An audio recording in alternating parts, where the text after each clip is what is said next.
పూరా లోకల్.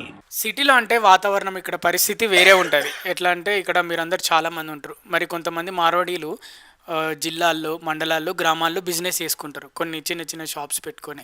మరి వాళ్ళకు ఎవరైనా బెదిరిస్తున్నారని మీ దృష్టికి వస్తే మరి మీరు ఏం చెప్పాలనుకుంటున్నారు? మేము అది ఒకటే చెప్తున్నాం.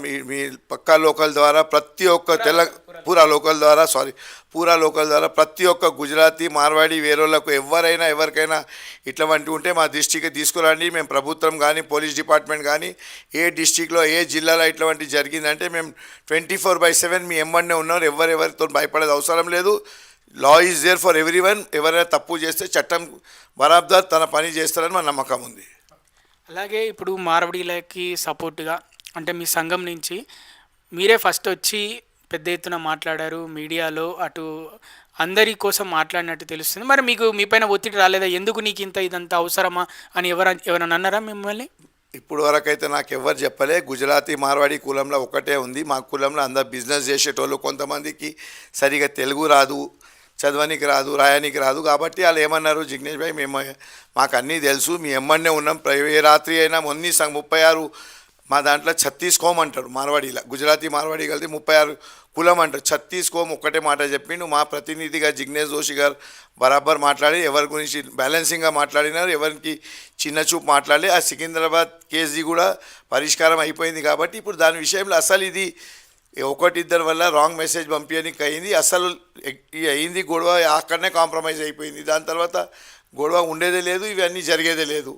ఇవి కేవలం కొంతమంది అర్బన్ ఎక్సలైట్ వాళ్ళు వీళ్ళు ఇట్లా వంటి కొట్లాడు చుచ్చు పెట్టిస్తే ఏమవుతుందని చూడడానికి. కానీ పబ్లిక్ చాలా తెలివినగలు. ఎవరెవరి మాటలు వస్తలేరు. ఇవాళ రేపు అందరు అన్నీ ఆలోచించే డిసిషన్ తీసుకుంటున్నారు.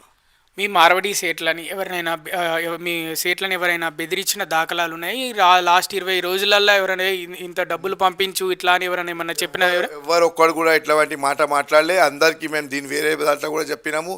ఎవరికి ఎట్లాంటి ప్రాబ్లం ఉంటే మమ్మల్ని ఫోన్ చేయండి. మన మొత్తం సంఘం మీ ఎమ్మడినే ఉన్నారు. ఇప్పుడు వరకు అయితే ఎట్లాంటి మా నాలెడ్జ్లో ఏం రాలేదు. ఎవరికి ఇట్లాంటి మాటలు చెప్పలే కూడా. అసలు విషయం ఏంటంటే ఈ నెల రోజుల నుంచి మార్వాడి గో బ్యాక్ అని నినాదం వచ్చినప్పటి నుంచి మీ బిజినెస్లు, మార్వాడి వాళ్ళ బిజినెస్లు ఏమైనా తగ్గినాయా? వ్యాపారాలు ఏమైనా తగ్గినాయా లేకపోతే అట్లనే ఉన్నాయా స్టేబుల్గా? బిజినెస్ చాలా మంచిగానే ఉంది. ఇప్పుడు గణేష్ చతుర్థి ఉంది, దీని తర్వాత దసరా, బతుకమ్మ వస్తుంది, దీపావళి వస్తుంది. అందరు మార్వాడి, గుజరాతీ అన్ని బిజినెస్ కమ్యూనిటీ, నేను ప్రతి ఒక్కటి ఈ గుజరాతీ మార్వాడి అనలేదు, అందరు బిజినెస్ కులం వాళ్ళు చాలా హ్యాపీగా ఉన్నారు. ఇప్పుడు సీజన్ ఉన్నారు కాబట్టి ఎవరికి టైం లేదు. ఎట్లాంటి చేయనీకు అందరు కలిసిమెలిసి ఉండాలని మంచి ఉంది. బిజినెస్లో ఎట్లాంటి ఏం ఎఫెక్ట్ జరగలేదు. ఇప్పుడు వినాయక చవితి వచ్చింది. వినాయక చవితిలో ఉన్నాం, ప్రస్తుతం మనం పండుగలో ఉన్నాము. మీరు ఈ గొడవల టైంలో పండుగ వచ్చింది, మీరు అప్పుడు దేవునికి ఏమని మొక్కుకున్నారు? వినాయకుని ఒక్కటే మొక్కుతున్నాం సారు. ఇవి వినాయకుని కానీ అమ్మవారు కానీ దసరాలో అందరం కలిసిమెలిసి ఉండాలి. ముందు ఎట్లా ఉన్నాం 10 సంవత్సరం తెలంగాణ బంగారం తెలంగాణ చేయాలి. ఇప్పుడు కూడా మనం అట్లాంటి బంగారు తెలంగాణకు ఇంకా ముంగడు తీసుకుపోవాలి. ఇన్వెస్టర్స్ బయట దేశం నుంచి రావాలి అని అందరినీ రిక్వెస్ట్ చేస్తున్నాం. ఇట్లాంటి మెసేజ్లు, తప్పు మెసేజ్లు మనం అందరం కలిసి పంపిస్తే బయట దేశానికి ఎక్కడైనా పోతే మన రాష్ట్రానికి చాలా లాస్ అవుతుంది. దాని గురించి అందరికీ విజ్ఞప్తి చేస్తున్నా. అందరు కలిసిమెలిసి ఉండాలి.